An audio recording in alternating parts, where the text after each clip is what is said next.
Thank you. Welcome back. I think at this point, if I might be allowed to try to sum up where we are, we got a lot of information to think about and consider, and I think what we all seemed to hear was that our next step is probably to find out, since our current grant involved another district, Pioneer to be exact, to find out where they stand on this, what their feeling is at this point, and if it's acceptable to the rest of the committee. We will try to do that and put this on the agenda next time again. I think that's a lot of information to take in. I think it was very helpful to have Steve and Russ come, and again, it was really, really generous of Steve to come on his own time. And I know he's enjoyed working with our district, and he really, really has an interest in all the districts that he works with. So that's nice. So if that's okay, Jen? That's great for me. That was kind of my comment, was that really it's sort of not our decision. We need to get their temperature and their pulse and what they're thinking about. And then we can see about what the next step is after that. Thank you so much for, coming up with questions, and, I think that's helpful. Okay, thank you all. Moving on. Item C, subcommittees meeting schedule, Unit A and another one. GIC discussion, yes. Can I let you take this? Sure. Mike, would you like to? Michael, Joanne, what time yep. did the GIC committee want to meet until that day?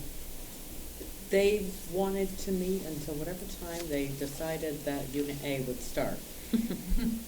I can't remember the times offhand. And, there were a lot of people in the room that were going to both. Yeah. Like Russell and so that's one of the reasons It was, they were talking about that.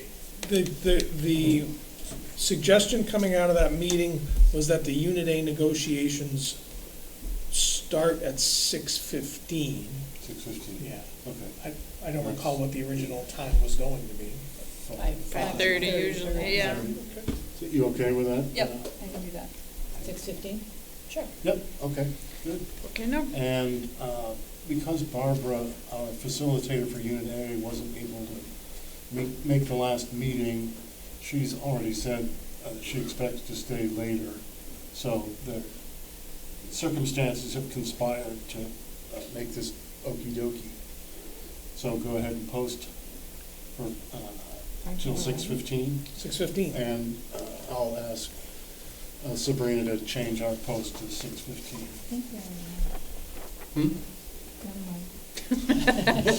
Thank you. And GIC will post for 5.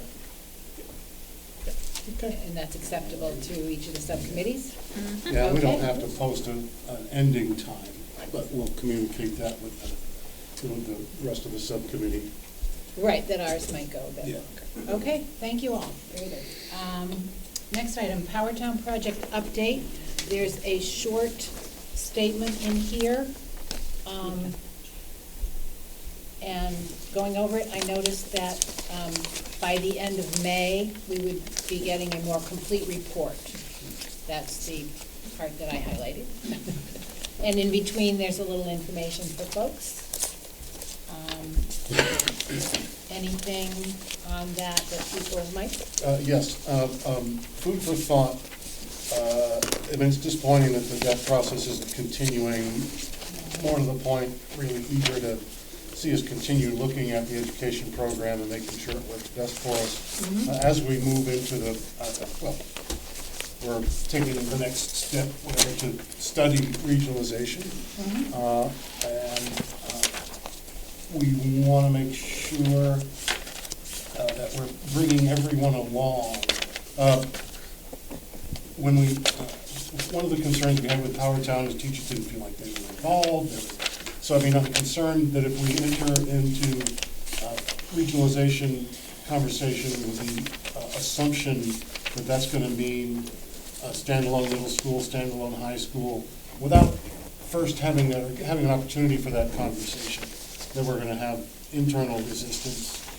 Even if, I mean, it's like, they start out liking it, ended up hating it, but there's the potential for a certain amount of rolling resentment if, yet another program is delivered fully formed without consultation, et cetera, et cetera. So just that somehow we need to continue that process along with whatever else happens in terms of regionalization. That's all. Jen?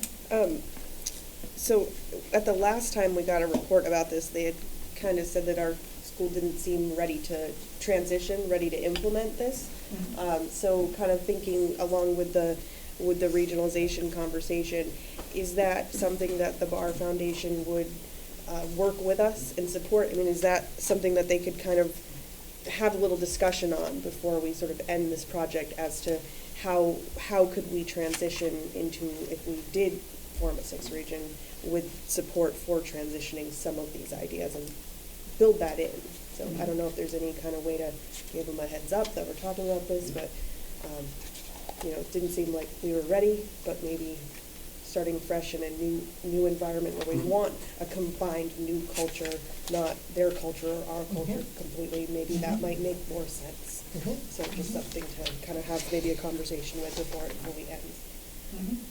Yeah, definitely. I think it'll be good to bring those two worlds together. Anything else? Any questions, comments about that? So I think we'll all look forward to the report at the end of May and see how, with a view toward how we can continue to work on any aspects that look as if there's something we need to keep focus on. I mean, just because the grant itself, I mean, they're going to extend it and try in some ways, but at the same time, it can inform our work too. I think that's a good point. Thank you. Okay. Can we just do the Medicaid attorney fee, and then we can, might you have it? Sure. Is that okay? I need a motion to just put F ahead of E, if that's okay. So moved. Second. Okay, Haley and Heather. We have a Medicaid attorney fee. Cassie and Heather. I'm sorry. All these people. I thought you said something too, I didn't want to neglect you. There is a bill here. New charges of $159. Okay. $59.75, is that correct? Elaine? Yes. Yes. And I believe that's the amount we're voting on. Okay. The other was approved.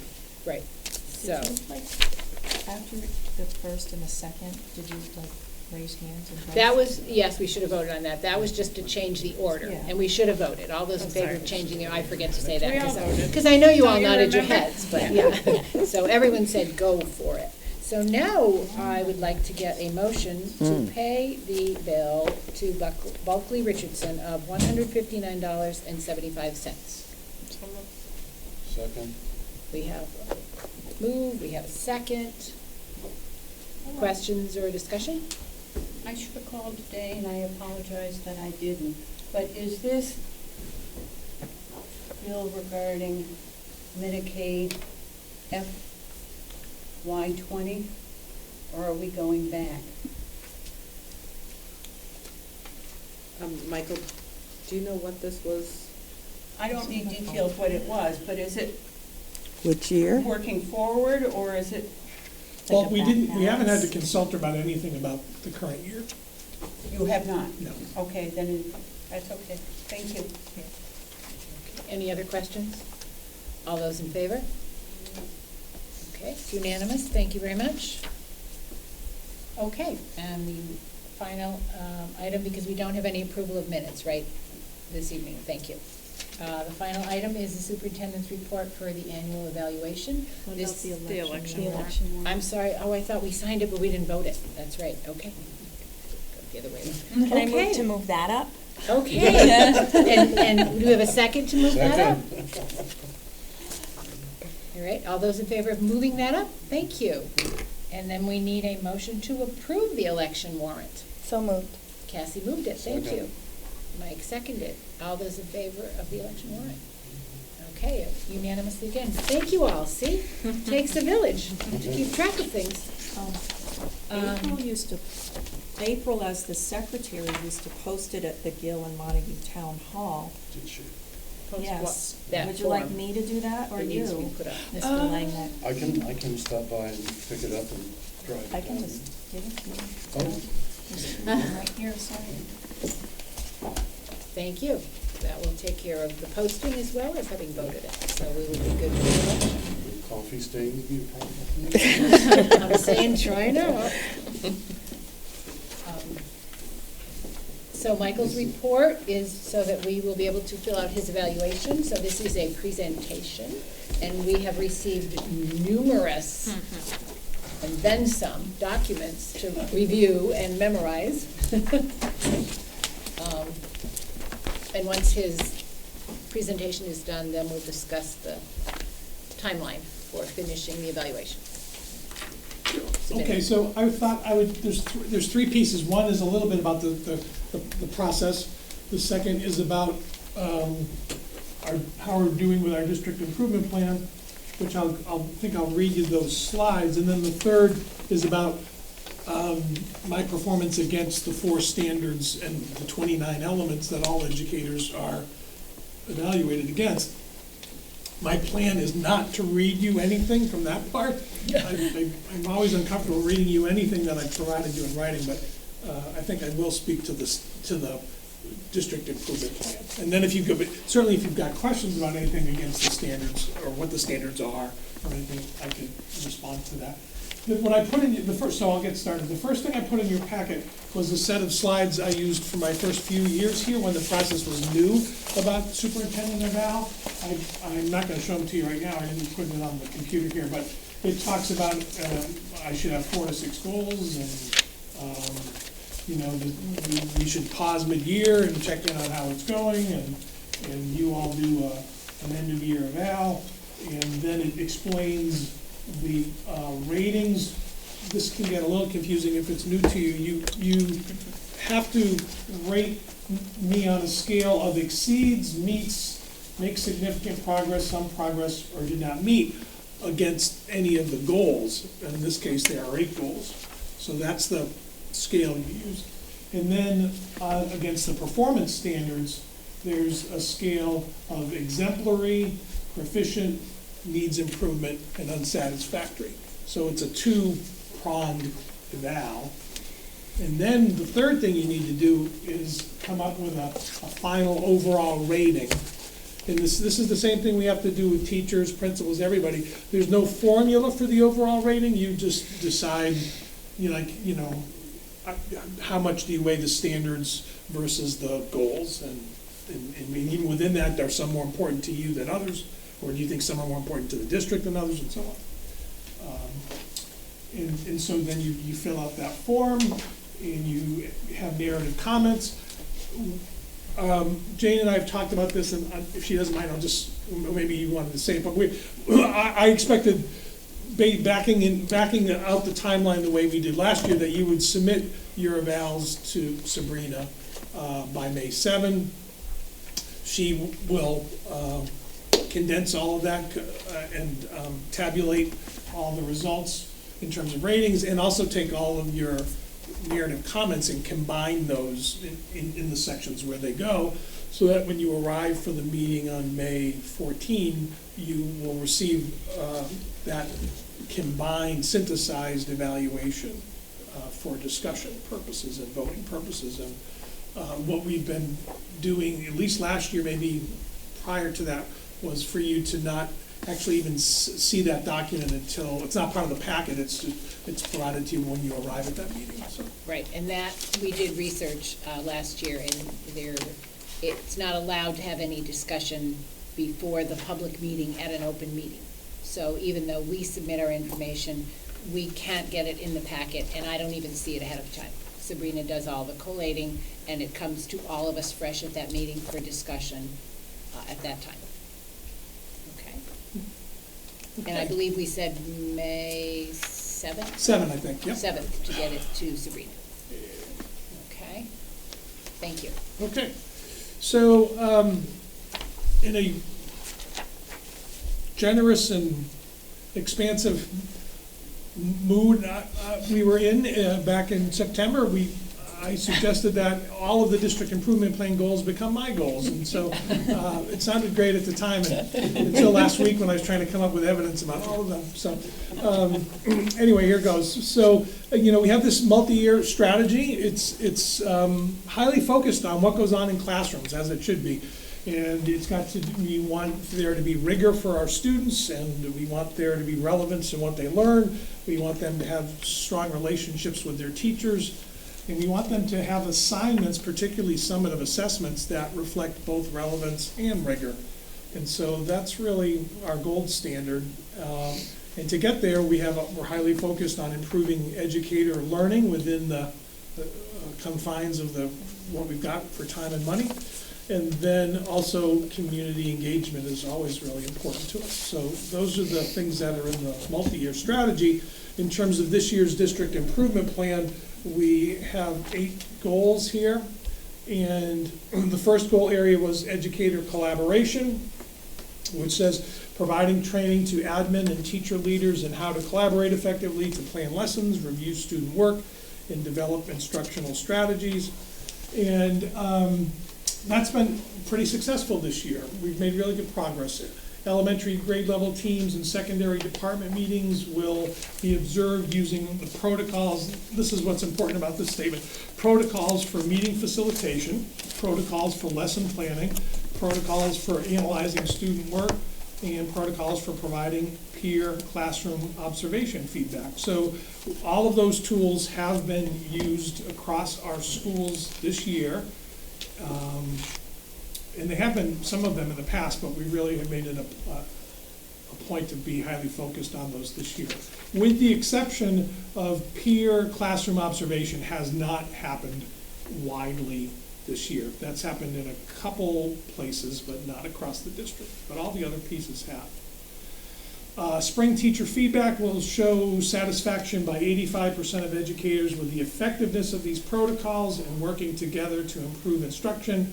So far this year, surveys have been done at Sheffield and Hillcrest, and there's a tool. In fact, what I did is some of the things I gave you as examples, they pertain to the goals as well as to those standards. And this was one where I gave you something called this TCAR rubric for processes of working well as a group, decision making, and dialogue, and there's 4 dimensions, and that's the tool that they've been using for this work. So far, so good in terms of the feedback on how that's been going. The second goal is about curriculum, developing curriculum that reflects fidelity to current state standards, some of which are relatively new. And the measurable outcomes there were to have curriculum maps, including summative assessments, will exist in grades pre-K to 5 in English, math, and science. And these will be posted using our Atlas software program. The English maps are largely done and updated at the elementary level. Science, 3 of the grades made really good progress with their science maps. I'd say they're about half done, and they started from scratch at the beginning of the year. In math, we made the decision to not do any mapping of map because we knew we were about to embark on a new program for next year. We didn't think that was going to be a good use of people's time. We really should have well-explained, detailed curriculum across all of our grade levels all the time. This is one of the places where it just eats at me a little bit to not have that done, and it's just we only have so much time for people to work, and teachers don't want to be pulled out of class all the time to work on this stuff. We have a hard time getting substitutes anyway, so we're always making difficult decisions about how much to do in this area when we have other areas, which I'll get to in a second, that we're asking teachers to spend a lot of time on. At the secondary level, there were very specific school improvement goals related to improving curriculum. They are subject specific, and I don't have details about the progress in them. What they have in general was a commitment to having more authentic assessments, and what that looks like in English had a lot to do with writing. What that looks like in math had a lot to do with having real world contextual math problems to solve. And in science, they also had some authentic assessments they were incorporating. That work has progressed really pretty well. I don't have a quantifiable measure of that. I will say, though, that when we made a very planned shift away from a little bit of this work to do more of our discipline work and our equity-related training this spring. And we talked to the teachers and the curriculum coordinators and said, are you comfortable kind of pausing on some of this curriculum work so that you can have this equity and diversity training? And they wanted to do that, and so we've made somewhat of a shift this spring. The third goal is in the area of district teaching practices. This is an area where we hadn't done much work collectively, and then we had that report from that comprehensive DESE review that came in last spring, and they said, you really should pick up your game in this area a little bit. And so we embraced that last summer and really spelled out some very specific instructional practices as a district that we want to have teachers follow. And then we decided to dive deep in one of those areas, which was cooperative learning. And I may be getting ahead of myself here a little bit, but we have done all the work we planned in this area pretty well. So this one speaks to each of the measurable outcomes.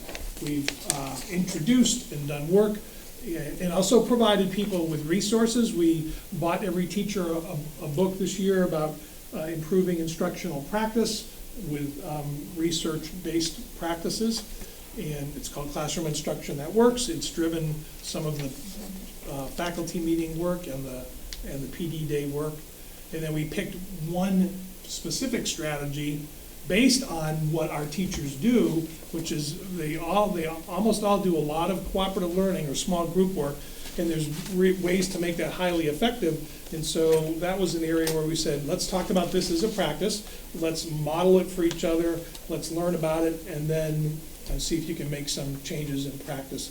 And that has been fairly successful this year. A couple of other specific measures that are quantifiable are here. Let's see.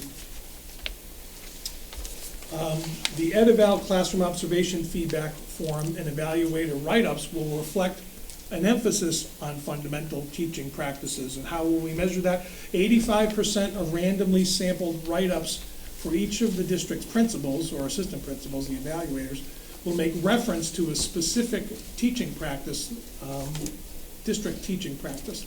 And I went over vacation week and I looked at about 70 of those overall, and I picked them randomly with equal numbers for each of our administrators, and it was only 60% of the write-ups made direct references to fundamental teaching practices. So that was a little less than I had hoped for.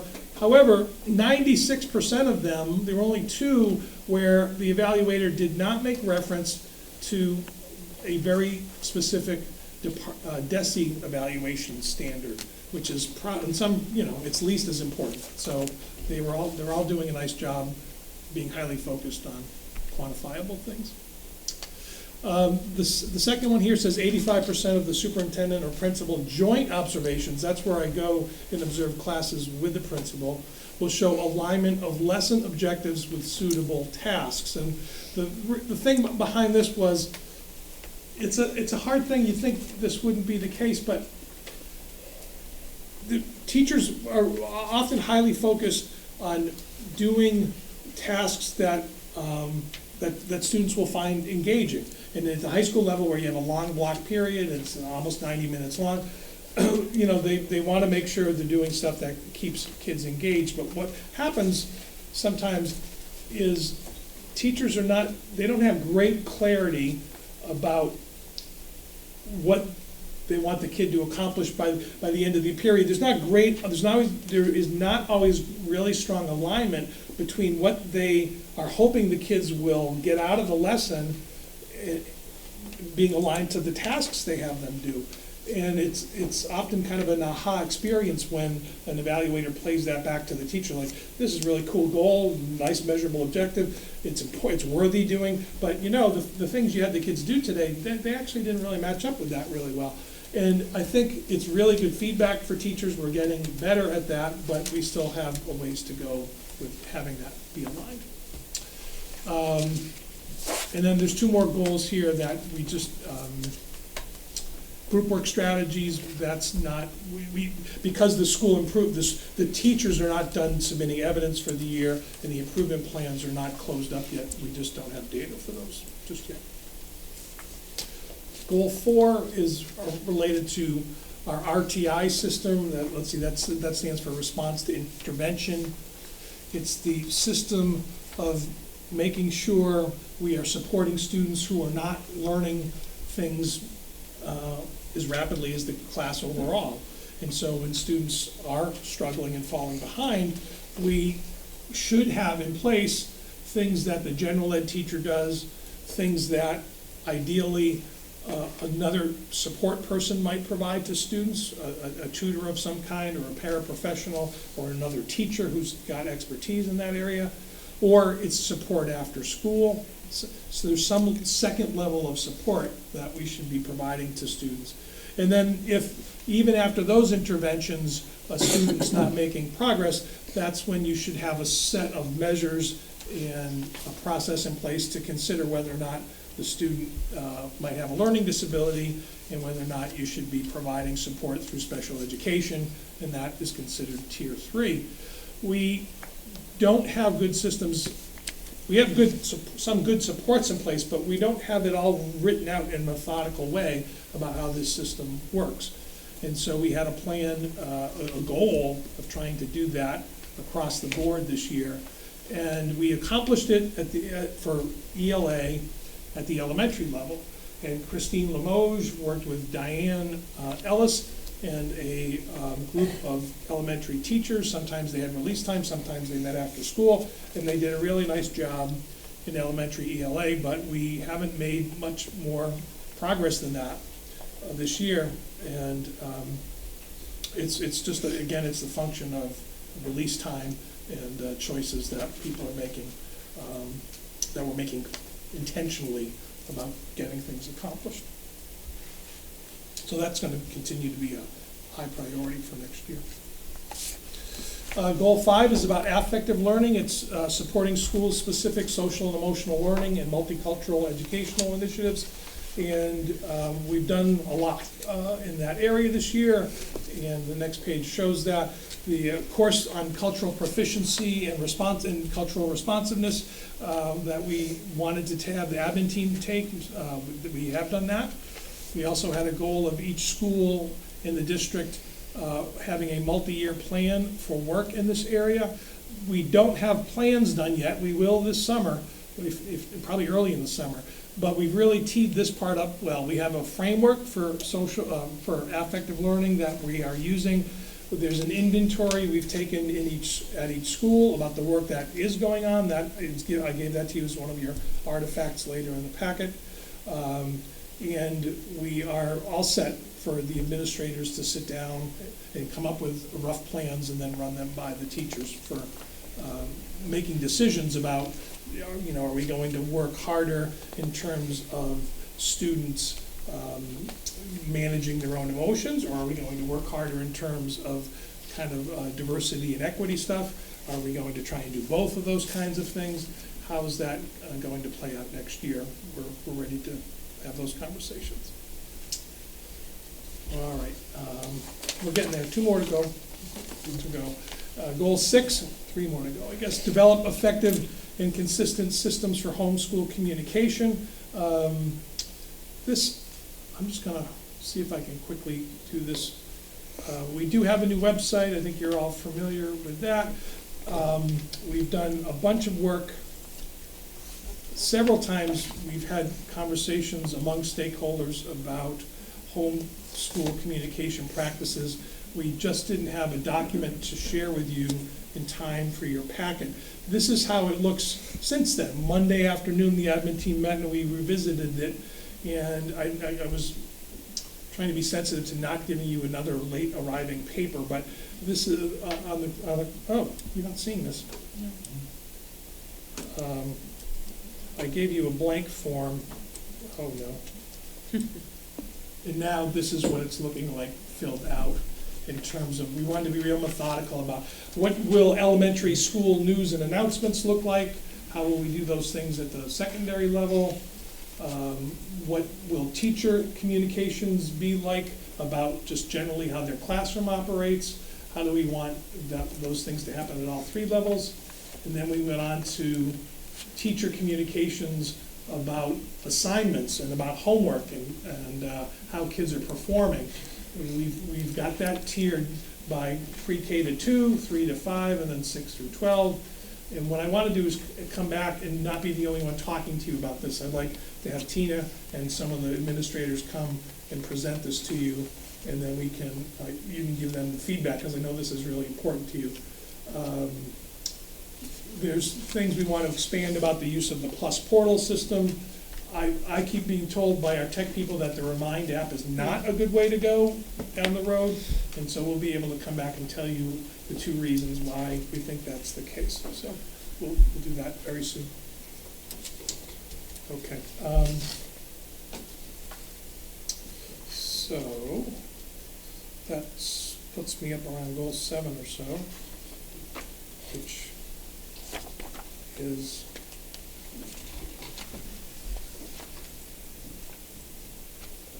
this is where we can really check some things off. Goal 7 has to do with fiscal and facilities management and planning. The work we have planned in terms of being very transparent and detailed and accurate about our budgeting process and providing the budget book.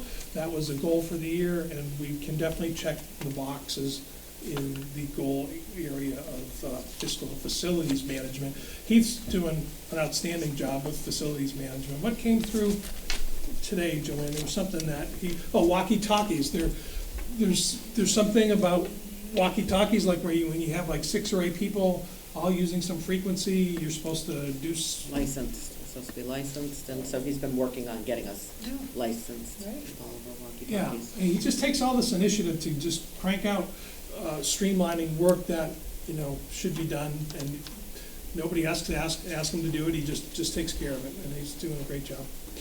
Give him an attaboy for us. Yep. In terms of school safety and security, we've also been doing what we had intended here, integrating the school resource officer well into the district. I think what I'm anticipating is wanting, with the police chief and maybe with Officer Minor, being ready to speak to the training he's received and the work he's been doing this year at town meetings, because we know that citizens probably wanted to revisit that topic again this May 4th and so on. Updates, we've done a number of things to improve the physical security. The principals have done a really good job streamlining their processes related to safety and security. One specific thing we wanted to hit hard this year was reunification plans and planning for what we would need to do if the kids needed to leave one campus and then be reunited with families at another campus. All the schools have gone through that training this year with the help of local and state police. And there's actually going to be a kind of an incident, a training Thursday morning at the secondary level before school starts. Upon arrival, they're doing kind of an emergency scenario. And the smaller ones we don't advertise to people, but this is one where we don't want parents driving up and seeing police cars and kind of freaking out about that. So we're advertising that that's happening this Thursday morning.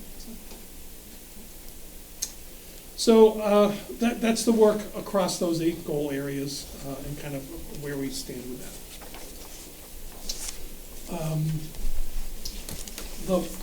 Just to say, I said I wouldn't speak to this very long, but in terms of the performance against standards, this is really important work. I'm not sure I would say it's more important than the goals, but this is the bedrock stuff you should expect from me, is my work in terms of instructional leadership. There's 5 elements within that I've given you some information about. And then the second category is management and operations. Again, there's 5 subcategories to that, which I've tried to summarize for you, the work I've done this year, or the district has done this year. The third category has to do with family and community engagement. There's 4 measures there. And then professional culture, there are 7 categories of work in that area, which I've tried to summarize for you a little bit. And then there are about 22 or so artifacts that I've provided to go along with that. Dug up. And in the world of electronic stuff, in my first year, I had a binder like this that I gave everybody that was full of those. I like that. Now I don't feel so bad about having them, because you can open them or not, so, yeah.